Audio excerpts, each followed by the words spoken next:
नमस्कार, आप देख रहे हैं राज तिलक। किसका होगा 5 प्रदेशों की ये परीक्षा। आपके साथ मैं हूं अंजना ओम कश्यप। Gomti Nagar river front. अब ये गोमती रिवर फ्रंट बहुत दिलचस्प है क्योंकि जहां पर हम इस वक्त बैठे हैं वहां पर ये गोमती बहुत विलुप्त होती चली जा रही थी। नदी का पानी बहुत कम होता चला जा रहा था, लेकिन कैसे यहाँ पर पानी लाया गया, फिर रिवर फ्रंट बनाया गया। याद रखिए, एक रिवर फ्रंट ऐसा ही साबरमती में भी है और एक यहाँ पर भी है। लेकिन इन सब के बीच बड़ी जंग उत्तर प्रदेश के उस सीटों पर लड़ी जा रही है जो एक वक्त पर समाजवादी पार्टी का गढ़ मानी जाती रही हैं। क्या ये कायम रह पाएगा? इन्हीं मुद्दों पर हम करेंगे चर्चा। आपके सामने हमारे 3 खास मेहमान यहाँ पर हैं। सबसे पहले आपका परिचय उनसे करा दें। शशि शेखर जी वरिष्ठ पत्रकार हमारे साथ हैं। शरद प्रधान जी वरिष्ठ पत्रकार हमारे साथ हैं। जावेद अंसारी जी वरिष्ठ सहयोगी हमारे साथ हैं। 3 जगहों की तस्वीरें आपको दिखा रहे हैं, सैफई, लखनऊ, कानपुर। याद रखिए, सैफई का नाम आते ही मुलायम सिंह यादव का गढ़ और शायद बाकी देश के लिए सैफई का वो महोत्सव भी प्रतीक है। लेकिन इन सब के बीच क्या इन सीटों पर जबरदस्त तरीके से समाजवादी पार्टी कायम रह पाती है? शिवपाल यादव जो कह रहे हैं और जो नहीं कह रहे हैं, जो कर रहे हैं और नहीं कर रहे हैं, जो दिख रहा है नहीं दिख रहा है, इन सब के बीच क्या होगा, इस पर सबकी नजर रहेगी। इसीलिए हमारे साथ हमारे सहयोगी भी अलग अलग जगहों से जुड़ गए। हमारे साथ रीमा पराशर हमारी सहयोगी हैं। हिमांशु मिश्रा हरदोई से हमारे साथ जुड़ गए हैं। शिवेंद्र हमारे साथ लगातार बने हुए हैं सरोजनी नगर से, जहां स्वाति सिंह ललकार रही हैं इस वक्त अनुराग यादव को। लेकिन उससे पहले आइए आपको दिखा देते हैं, शिवपाल यादव से हमारे सहयोगी ने बात की है। ये बार बार मैं इसलिए कह रही हूं क्योंकि जो भी उन सीटों पर गया है, चाहे औरैया की सीटें हो, इटावा की सीटें हो, कह रहे हैं कि शिवपाल यादव अपनी सीट जसवंत नगर सीट तो शायद जीत जाए, लेकिन अंदर ही अंदर वो क्या कर रहे हैं अलग अलग सीटों पर, समाजवादी पार्टी के खिलाफ या साथ, इस पर सबकी नजर रहेगी। क्या कह रहे हैं शिवपाल यादव, सुनिए। शिवपाल सिंह यादव निकल चुके हैं, वोटिंग करने जाएंगे, सैफई जाएंगे। हमारे साथ इस वक्त मौजूद हैं शिवपाल जी। आज आप वोटिंग कर रहे हैं, सबसे पहले क्या आपके दिमाग में इस वक्त चल रहा है, क्योंकि बहुत अहम है इस बार आपके लिए चुनाव? देखिए, हमारा पूरा चुनाव मैंने जनता पे छोड़ दिया है और हमारा पूरा चुनाव जसवंत नगर क्षेत्र की जनता लड़ रही है। बहुत मेहनत करना पड़ा इस बार, वजह? देखिए, लगातार में तो 5 साल मेहनत करते हैं, कोई घर तो बैठते नहीं है। तो आपने देखा होगा, मैं तो लगातार चलते ही रहता हूँ। सुबह 6-7 बजे से अपना रात के 11-12 बजे तक अपना घूमते। छोटे 2 सवाल है सर। एक ये बताइए कि क्या आपको लगता है कि इस चुनाव में किसी तरह की कोई भीतरघात की कोई कोशिश, किसी तरह की संभावना, क्योंकि बहुत अच्छे रिश्ते नहीं रहे आपके परिवार के बीच में? देखिए, हमारे सब ठीक है, मेरी तरफ से कुछ ऐसा है ही नहीं, तो फिर रिश्तों का सवाल क्या। और दूसरी बात है कि यहाँ जसवंत नगर क्षेत्र में ये पहले नेताजी का क्षेत्र रहा, फिर मेरा क्षेत्र हुआ और नेताजी का आशीर्वाद है, नेताजी का साथ और बहुमत की सरकार। आखिरी बात सर, आप इसके बाद जाएंगे दूसरों के लिए प्रचार करने? इस पे अभी मैंने कुछ सोचा नहीं। मैं तो ये थे शिवपाल सिंह यादव, निकल रहे हैं, वोट करने निकल रहे हैं और साफ तौर पर ये कह रहे हैं कि नेताजी पर उनको पूरा विश्वास है और ये चुनाव उन्होंने जनता पर छोड़ रखा है। कैमरामैन हरीश कांडपाल और साबिर शेख के साथ कुमार अभिषेक, इटावा, आज तक। ये चुनाव उन्होंने जनता पर छोड़ रखा है। यहाँ पर शिवपाल यादव की इस बातचीत को देखकर एक गाने की लाइनें आगे बढ़ गई। मैंने कहा सीने में जलन, शरद जी ने कहा आंखों में तूफान सा क्यों है, और उसी में शशि शेखर जी ने जोड़ दिया समाजवादी पार्टी परेशान सी क्यों है। आइए आपको सीधे लिए चलते हैं। शिवेंद्र हमारे सहयोगी हमारे साथ इस वक्त जुड़ रहे हैं। शिवेंद्र, ये सीट अपने आप में इसलिए भी दिलचस्प है क्योंकि स्वाति सिंह कई मायनों में उस अलग किस्म की भारतीय जनता पार्टी की तस्वीर को सामने लाती हैं जिसमें अपशब्दों का इस्तेमाल किया गया, जिसमें भाषा की गरिमा को भूलकर उनके पति ने, जो कि बीजेपी के नेता थे, किस तरह से मायावती पर प्रहार किया। फिर ये पॉलिटिक्स में आ गई, पॉलिटिक्स में आई, जमकर बोलने लगी, बीजेपी ने सीट दे दी, टिकट दे दिया और उसी के साथ अब ये चुनावी मैदान में है। दिलचस्प सीट, मतदाता कितनी तादाद में पहुंच रहे हैं और क्या वहां पर आपको सेंस कर पा रहे हैं आप?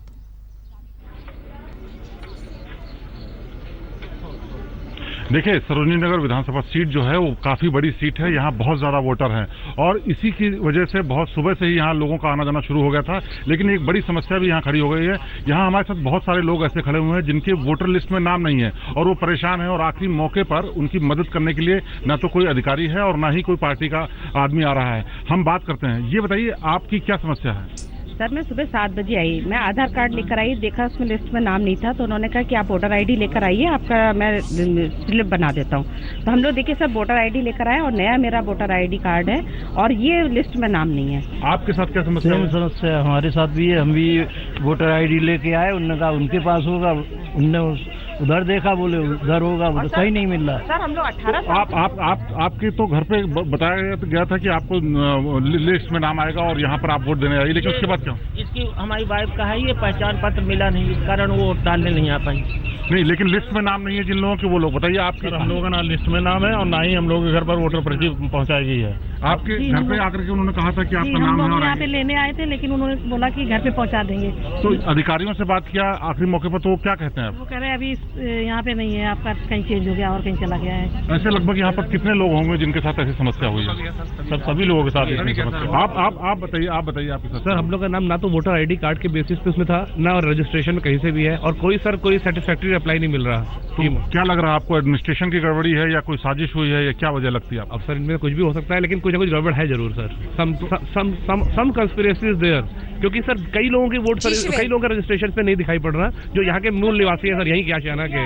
ऐसे आशियाना में ऐसे कितने लोग होंगे लगभग? लोग आसपास खड़े हैं सर, मैडम है सर, आशियाना नहीं सर। तो ये आशियाना के वो लोग हैं जो लोग वोट डालने के लिए आए। हम लौटेंगे आपके पास, क्योंकि ये लोकतंत्र में अगर सुबह सुबह ऐसी तस्वीरें आए तो थोड़ी परेशान करती हैं, क्योंकि लोग वोटिंग के लिए इतने जोश के साथ पहुंचते हैं और जो भी वहां पर अधिकारी हैं इसको देखें और जल्द से जल्द कोई रास्ता इसका निकले। हमारे साथ तीनों मेहमान यहां पर बैठे हुए हैं। शशि शेखर जी, सबसे पहले आपके साथ शुरू करते हुए, ये इस पूरे दौर में जहां जहां पर वोटिंग हो रही है, समाजवादी पार्टी कहां जाती हुई दिख रही है, बीजेपी कहां पर? बहुत दिलचस्प है, क्योंकि शिवपाल यादव को तो हमने देख लिया सुबह सुबह, जलन छिपाए नहीं छिप रही।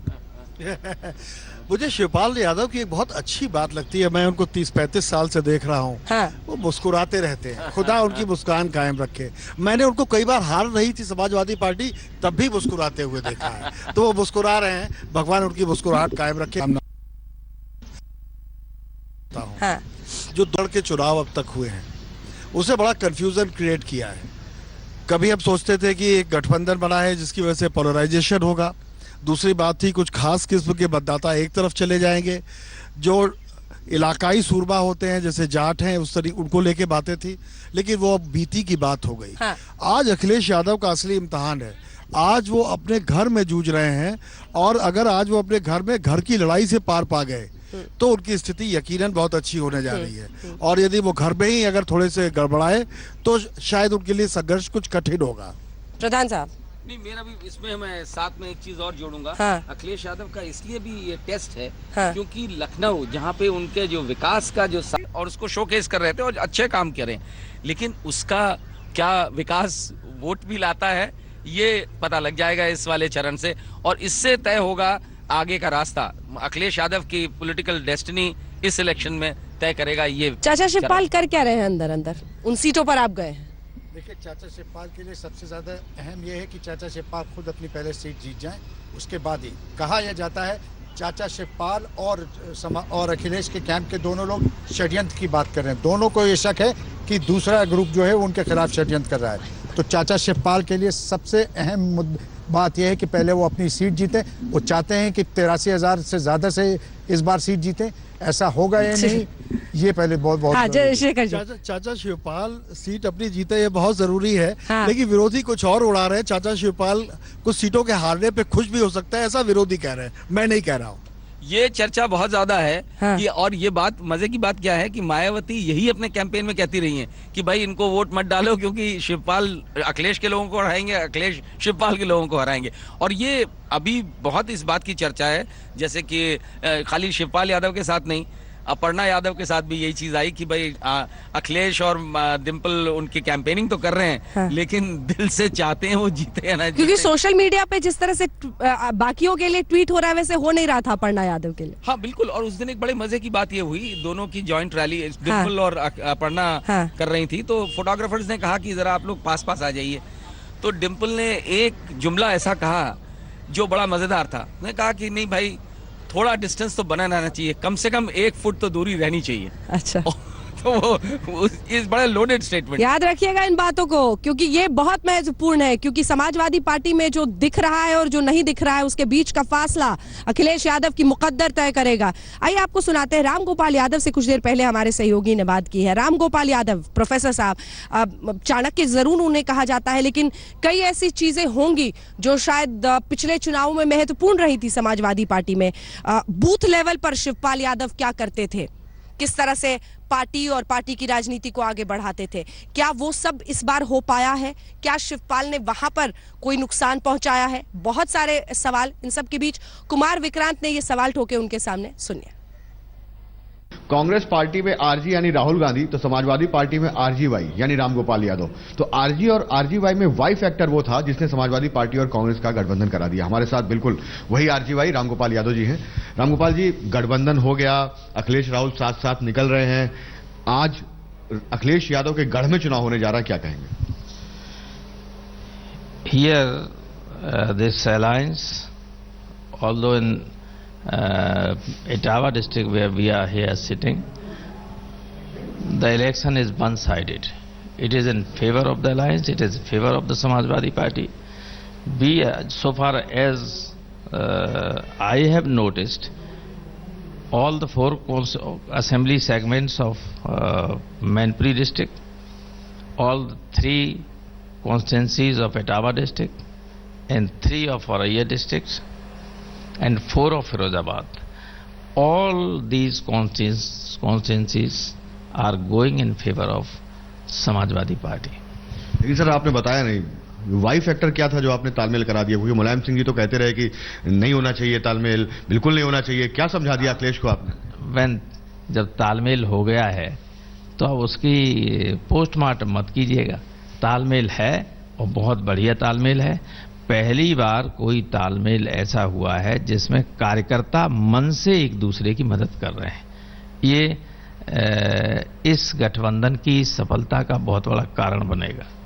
सर, लेकिन जिस तरीके से मुलायम सिंह यादव के बयानात रहे, कभी वो कहते रहे कि मैं प्रचार करने नहीं जाऊंगा, फिर प्रचार करने गए तो सिर्फ शिवपाल जी के लिए गए और अपर्णा जी के लिए गए, बाकी जहां गठबंधन है वहां नहीं करूंगा, कांग्रेस के खिलाफ कैंडिडेट दे दूंगा। तो इस तरीके से आप लोगों को लगा नहीं कि दिक्कत हुई?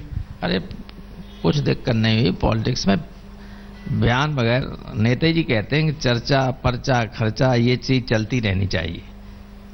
तो क्या नेताजी चर्चा पर्चा खर्चा के लिए कर रहे थे? नहीं, नाराजगी रही थी नेताजी की, अब नाराजगी खत्म हो गई। सर, जिस तरीके से अखिलेश यादव मुख्यमंत्री के उम्मीदवार है 2017 में और आप लोग कह रहे हैं कि गठबंधन जीतने वाला है, तो क्या 2019 में राहुल गांधी को आप प्रधानमंत्री के तौर पर देखते हैं? देखिए, ये it is too early to say something about this. ये तो इतना बड़ा देश है, इसमें उस वक्त क्या परिस्थिति होती है, कौन पार्टी और पार्टियां कितने कितने एमपी जीत के पहुंचते हैं, तब कहा जा सकता है। अभी तो ये कहना बेईमानी है, इस वक्त कुछ बात भी कहें तो कोई मतलब नहीं इसका।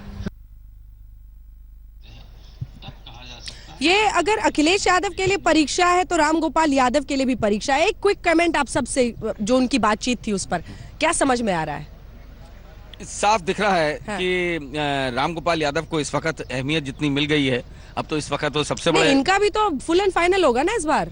बिल्कुल फुल एंड फाइनल होगा, क्योंकि आप ही के सहारे अखिलेश सीना चौड़ा करके आगे बढ़े। बिल्कुल, जिस तरह अमर सिंह मुलायम सिंह को गाइड और मिसगाइड कर रहे थे, वही रोल इनका है अखिलेश यादव के साथ। और ये इसीलिए इसी उसमें चाणक्य बन गए। हम भी इटावा के ही रहने वाले हैं। इटावा मैनपुरी में जो भी पढ़ाता है स्कूल कॉलेज में वो प्रोफेसर हो जाता है। तो फिर वो अपनी शशि जी, रामगोपाल यादव के लिए मुलायम सिंह हमेशा कहा करते थे कि बाकी बुद्धि बड़ी तेज है वहां की बोली में, और मुझे ऐसा लगता है कि रामगोपाल यादव ने एक बार फिर स्ट्रेटेजिस्ट की भूमिका अदा की है सारे विवाद में। बाकी लोग फोर फ्रंट में रहे। अगर सबसे कम अगर कोई कैमरे के सामने आया तो रामगोपाल यादव थे, लेकिन जब आए तो नदी की धार बुड़ गई। तो आज वो बोल रहे हैं, तो आज वो नदी की धार मोड़ पाएंगे या नहीं मोड़ पाएंगे, लेकिन समाजवादी पार्टी की धार वो मोड़ते रहे। एक बहुत दिलचस्प बात उन्होंने बोली है इस टिक टैक में। एक और भाई, हालांकि अभय राम जो है मुलायम सिंह यादव के, उनसे हमारे सहयोगी ने बात की है। दिखते नहीं है ज्यादा और टीवी पे बिल्कुल ही नहीं बोलते हैं, लेकिन वो बाहर निकले तो हमारे सहयोगी ने। लेकिन वो सुनाने से पहले जल्दी से कोई कमेंट अंसारी साहब आपसे। ये इन्होंने कहा कि मुकाबला किससे है, तो वो कह रहे हैं कि मुझे लगता है बीजेपी ही बीएसपी से बेहतर कर रही है, मतलब समाजवादी पार्टी का मुकाबला बीजेपी से है। इसका क्या अर्थ निकालें? इसका अर्थ बिल्कुल सिंपल है, वो ये कि वो जिस तबके का वो वोट चाहते हैं, वो तभी इनके फेवर में ठोक के वोट देगा जब उसे ये एहसास होगा कि यही बीजेपी को हरा सकता है। ध्रुवीकरण की राजनीति, जिसमें बार बार तमाम पार्टियां ये इल्जाम लगाती रही थी, जिसमें एक वक्त पर कांग्रेस भी शामिल थी कि एक तरफ बीजेपी ध्रुवीकरण करती है तो काउंटर पोलराइजेशन, यानी उसके विपरीत जो ध्रुवीकरण होता है उसका फायदा समाजवादी पार्टी उठाती है और इसीलिए आंख बंद करके बीजेपी जो चाहती है करने देती है। बहरहाल, आइए आपको जल्दी से सुना देते हैं अभय राम। ये मुलायम सिंह यादव दरअसल 4 भाई हैं, जिसमें से एक शिवपाल यादव को आप जानते हैं, रामगोपाल चचेरे भाई हैं, एक और उनके अपने भाई अभय राम यादव। उनसे बात की हमारे सहयोगी ने, सुनिए। सर, ये जो समाजवादी पार्टी में परिवार में जो लड़ाई चल रही है, आपको लगता है उसका असर इस चुनाव में देखना पड़ेगा? कुछ नहीं पड़ेगा, अब कुछ नहीं पड़ेगा। अखिलेश मुख्यमंत्री बने, कोई नहीं पड़ेगा। तो शिवपाल यादव की जिस तरह से पार्टी में अनदेखी हो रही, जिस तरह से वो एक तरफा वो हुए हैं, आपको लगता है इसका कोई असर नहीं पड़ेगा? कोई नहीं पड़ेगा, भाई सब संग हैं। आपकी बात हुई है हाल फिलहाल में मुलायम सिंह यादव और शिवपाल यादव से? शिवपाल का खूब होती रहेगी। क्या वो खुश है जिस तरह सिचुएशन टर्न कर रही है, जिस तरह की हो रही है? सब खुश है सब। तो अभय राम यादव ये कह रहे हैं कि बहुत ज्यादा असर नहीं होगा और ये जो परिवार की लड़ाई है उस पर बहुत ज्यादा असर नहीं होगा। चेहरा काफी मिलता जुलता है मुलायम सिंह यादव से, वजन थोड़ा ज्यादा उनसे हो सकता है। अब आइए आपको दिखाते हैं 2012 के चुनाव में जिन सीटों पर इस बार वोटिंग हो रही है। ये बहुत महत्वपूर्ण है कि पिछली बार इन पार्टियों की क्या उसमें परफॉर्मेंस रही है, क्योंकि उसी के जरिए आप समझ पाएंगे कि किसकी किस्मत कहां पर दांव पर लगी हुई है और 2012 के नतीजे। अब ये पूरा जो इलाका है, मैनपुरी है, इटावा है, इटावा में ये जसवंत नगर सीट है जहां से शिवपाल यादव चुनाव लड़ रहे हैं, ये सैफई, इसे मेजर रूप से समाजवादी पार्टी का बेल्ट माना जाता है।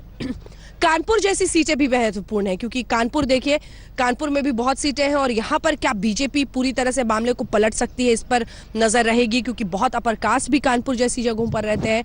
ये सब सीटें बेहद महत्वपूर्ण है। अब आइए आपको आंकड़े दिखाते हैं, लेकिन उससे पहले रीटा बहुगुणा जोशी पहुंची है वोट डालने, सुनिए।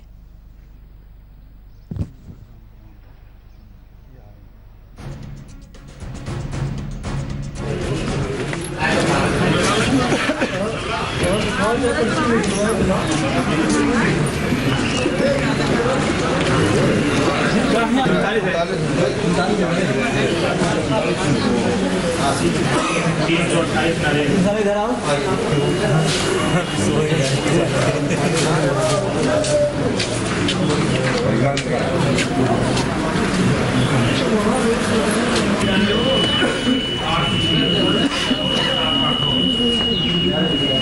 हमारे साथ हैं रीता जोशी, जो कि लखनऊ कैंट से उम्मीदवार है और अपना वोट डालने आई हैं। रीता जी, आपको अपनी सीट बचाना कितनी बड़ी चुनौती लग रही है इस बार, क्योंकि आपका मुकाबला किसी और से नहीं, मुलायम सिंह की बहू से है? देखिए, उनका मुकाबला मुझसे है और दूसरी बात यह है कि मेरा जबरदस्त संपर्क है अपने क्षेत्र से और मैंने क्षेत्र में इतना विकास किया है कि मेरा नारा ही है, पहले वोट दिया नाम पर, अब वोट दो काम पर। और पूरी जनता का जैसा मुझे सहयोग मिला है, आप बिलीव नहीं करेंगे जिस तरह से लोग उमड़े हैं मेरे स्वागत में। मेरी पदयात्राओं में पूरा मोहल्ला 500-700 लोग मेरे साथ घूम रहे हैं। मेरी सभाओं में, नुक्कड़ सभाओं में 1,000 लोग इकट्ठे हुए। मैं आपसे आश्वस्त करके बोल रही हूँ, ये सीट मेरी दुगनी वोट से जीतने जा रही है। लेकिन अपर्णा कह रही हैं कि रीता जोशी गायब का पोस्टर लगने जा रहा है क्षेत्र में, क्योंकि आप दिखी नहीं कभी वहाँ। तो ये तो जनता तय करेगी ना, अभी आपको रिजल्ट आ जाएंगे, 11 मार्च तक वेट करिए। आपको क्या लगता है, वहाँ पर मुलायम सिंह यादव ने हाथ जोड़कर लोगों से विनती करी कि उनको जिताएं अपर्णा को, कितना असर पड़ेगा इसका? देखिए, स्पष्ट से अगर भावों को वोट मांगा इसमें तो उनकी सीट पे कमजोरी बहुत ज्यादा है। लोग उनके सपा के शासन से खुश नहीं है बहुत डिसमल परफॉर्मेंस रहा है, घर की उनकी पारिवारिक लड़ाइयाँ रही हैं और उन्होंने उम्मीदवार भी ऐसा उतारा जो जीतने की स्थिति में नहीं है। देखिए, सिर्फ एक परिवार से का सदस्य होना और बहुत बड़े फैन फेयर के साथ पैसा लेकर और रुतबा दिखाकर चुनाव लड़ना, ये बहुत अलग चीज होती। अब जनता चाहती है उसको जो उनके बीच का हो। आखिरी सवाल रीता जी, काम करे। आखिरी सवाल,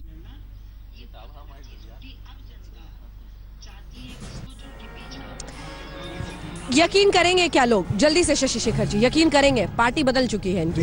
रीता जी जब बोल रही थी तो अचानक बशीर बद्र पता नहीं क्यों याद आए। आपने शुरू कर दिया थोड़े गाने से, तो मोहब्बत, अदावत, वफा, बेवफाई, किराए के घर थे बदलते रहे। तो रीता जी की आज जुबान पहली बार लड़खड़ाते हुए मैंने देखी है। बहुगुणा जी की सही उत्तराधिकारी हैं बोलने में।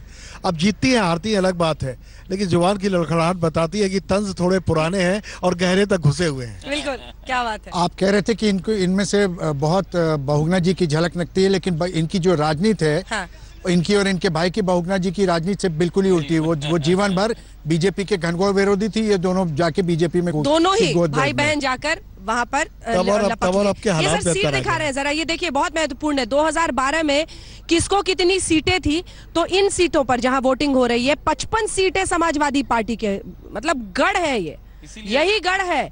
और यहीं पर झंडा या तो लहराएगा या फिर अगर धूमिल हुआ तो फिर परेशानी।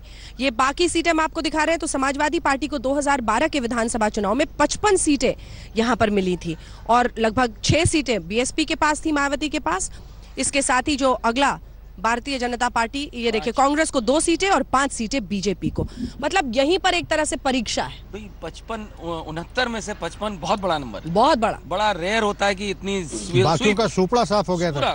पूरे जिले में एक सीट नहीं आई थी। देखिए, अगर ये पहले 3 चरण मिला लीजिए तो समाजवादी पार्टी के पास 113 सीटें थी। लेकिन मुझे एक बात बताइए, ठीक है सर, एक सेकंड मैं आपको टोक रही हूँ। ये इसी दौर के पहले हमने देखा खुलकर अखिलेश फिर शिवपाल को कोसने लगे रैलियों में, हमसे तो साइकिल छीन ली थी जी, सी ली थी। इसका क्या अर्थ था, क्या चाह रहे थे वो? मुझे लगता लोग है भीतर घात को समझे। वो दिल में जो मलाल है वो इतना ज्यादा है कि वो रुक नहीं पाता, तो वो इसलिए एक्सप्रेस कर दे रहे हैं बार बार। अच्छा, जंग पूरी है, ये सबको पता है, ये सिर्फ दिखावे की बात है कि नहीं, वो जंग तो खत्म नहीं हुई है। वो एक राजनीतिक पोजीशनिंग थी। मुझे औरैया की सभा में जब बोलती हुई नजर आती हैं डिम्पल यादव कि भैया के पास सिर्फ चाबी और भाभी रह गई होती है, तो मुझे ऐसा लगता है कि ये एक राजनीतिक पोजीशनिंग है। शिवपाल जिस स्थिति में विरोध कर नहीं सकते, पर अंजना पता नहीं क्यों मुझे लगता है अब तक की जो राजनीति इनकी देख के आज के चुनाव के बाद शायद समाजवादी पार्टी के अंदर भी कुछ करवटें जरूर दिखाई पड़ेंगी। बहुत यूपी में तीसरे चरण का मतदान चल रहा है। हमारे साथ हमारे तमाम सहयोगी अलग अलग जगहों से मौजूद है, एक्सपर्ट्स यहाँ पर हमारे साथ हैं और हम आपको दिखा रहे हैं एक एक सीट की सही खबर, मतदाता कितनी तादाद में पहुंच रहे, सबकी नजर है।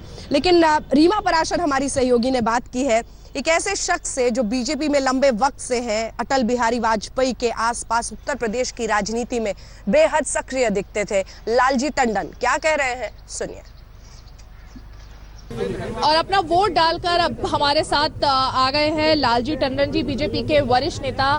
टंडन जी, क्या इस बात को लेकर धड़कनें बढ़ी हुई हैं कि आपके पुत्र भी मैदान में है और हालांकि विधायक वो मौजूदा है, लेकिन फिर भी जीत के कितने दावे? मैंने कहा मेरे बहुत से पुत्र लड़ रहे हैं, तो जो भी जीतेगा मुझे खुशी होगी। लेकिन भले ही काफी अरसे से विधायक भी हैं, बहुत समय से राजनीति में है गोपाल टंडन जी, लेकिन जब टिकट मिला तो नाम यही आया कि पिता ने पुत्र को टिकट दिलवाया। तो आप कुछ कहें, मैं उसके चुनाव क्षेत्र में गया नहीं, एक सिवाय 2 सभाओं के। अपने बल पर लड़ रहा है, प्रदेश का उपाध्यक्ष है भारतीय जनता पार्टी का, विधायक है, तो उसकी अपनी पहचान है या मेरी पहचान है?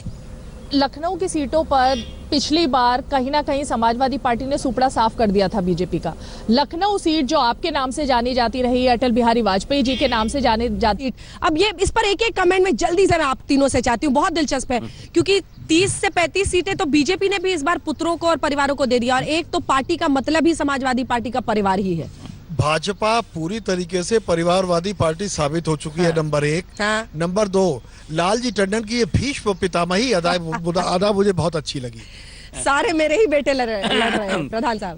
बिल्कुल, ये जो है हालत यही हो गई है। जो लोग कांग्रेस को इसलिए क्रिटिसाइज करते थे कि वो नेहरू परिवार के, नेहरू डायनेस्टी से, सर यहाँ तो समाजवादी पार्टी है, समाजवादी पार्टी, यादव परिवार पे शुरू, वही वो जितने विरोधी थे आज वही कर रहे हैं, जिसके लिए उनकी आलोचना कर रहे थे। वो जो 30 बेटों वाली बात है ना, उस पर एक मुझे शेर याद आ गया कि खुशी से मर न जाते अगर एतबार होता।